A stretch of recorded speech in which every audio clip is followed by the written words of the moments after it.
It's been 5 years after the assassination of Babita Deokaran, and the family of the assassinated Gauteng Health Department Chief Director for Financial Accounting, Babita Deokaran, saying they are still intending on getting justice for her.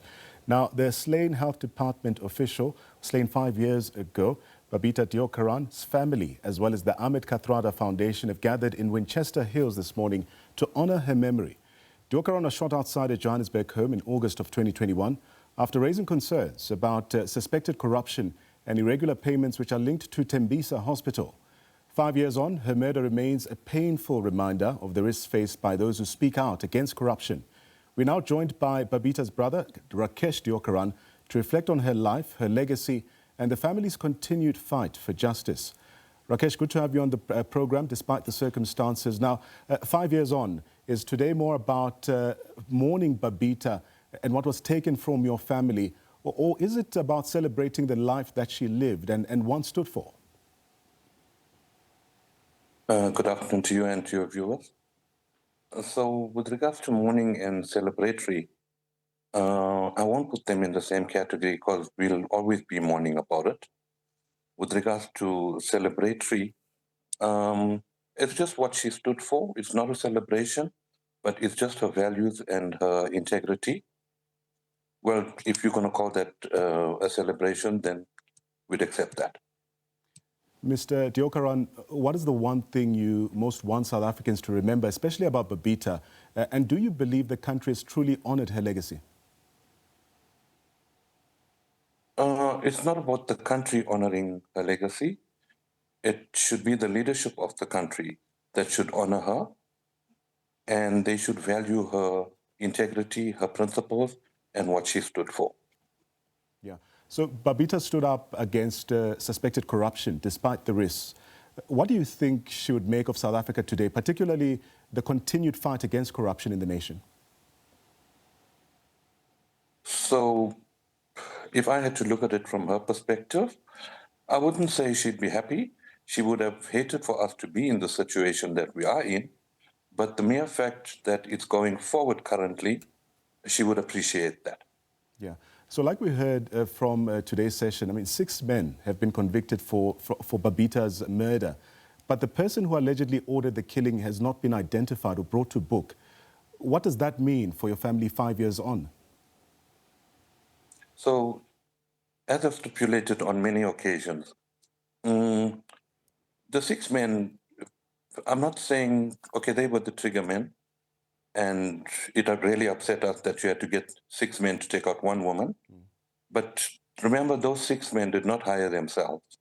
So our end result would be, we want the mastermind or masterminds that actually hired them. And I've said this on previous occasions, a hitman does not hire himself. But have you received any or enough information from investigators about the progress being made to identify those who ultimately were responsible or who made that call? So we don't actually get any information. The only information we get is from the media itself. And as I've always said, we'll ever be grateful to the media.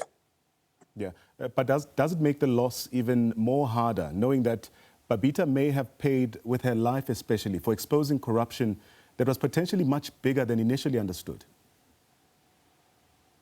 So initially, as I've stated previously as well, when I got that call that morning, I thought it was just a hijacking or a robbery. But then during the course of the day, we realized that it goes much deeper than that day. And to get back to your point, it's too deep, as you can see in the Matlaga Commission as well. And one thing we would appreciate is the mere fact that she brought it out into the open forum. Not just her, with the help of the media as well. They had thought they had silenced her. Yeah. But in the interim, they did not realize that the person that they silenced has so many other voices behind her.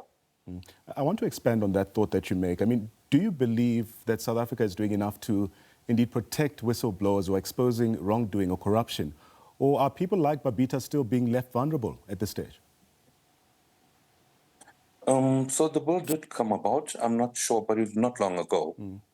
But as I've stipulated when I was questioned regarding the bill as well, yes, you've created the bill, but you've never made any promises to deliver onto that bill. So hence, I won't blame any whistleblowers that are still out there and don't want to speak, because the fear will always be in them. Because yes, you've created the bill, but where did you stipulate as to how and when you are going to protect them? Yeah. And speaking about this bill, I mean, what responsibility should officials then face when they receive warnings about corruption but fail to act on them? Well, that would not be for me to answer. I mean, as I said, our leadership should answer that question as well. And when it comes to a situation of that caliber and that manner, it should be prioritized to get a result. Because the longer you prolong it, we're never going to get results. Yeah. And the only thing we're looking for as a country is results. If someone is pointed out at, bring the person to book, and with immediate effect. And with regards to, yes, we look at everyone being suspended. What does suspension mean? You're sitting at home, you're getting paid. You need to be accountable for it. And proper procedures need to be followed with regards to punishment. Yeah. And finally, Rakesh, and I must thank you for your time this afternoon. I mean, what has been the hardest part for your family over the past 5 years? And what keeps you going in this continued search for answers? So we reminisce about it every day. It's not just today that we do. It hurts us every single day. And going forward, what we would like to see is, we just want to see change for this country. We live in a beautiful country. The Republic of South Africa is absolutely beautiful. And to be honest, value-wise, we are worth a lot. But just because of corruption, we are going so much backwards in life, and it's one thing we don't want to see. And all we fight for is for our future generations, for our kids, for them to live a better life. And as I said, South Africa is a very rich country, and we can all live here very comfortably. There's a word that needs to be eradicated from society, and it's called corruption. Rakesh, let me thank you for your time. That's Rakesh Deokaran, Babita's brother, speaking to us 5 years after her assassination. And Rakesh has been with us, giving us the family's perspective. And really, her killing remains one of the starkest reminders of the dangers faced by whistleblowers, but also the importance of ensuring that those who expose corruption are indeed protected. Well, getting word there from the family.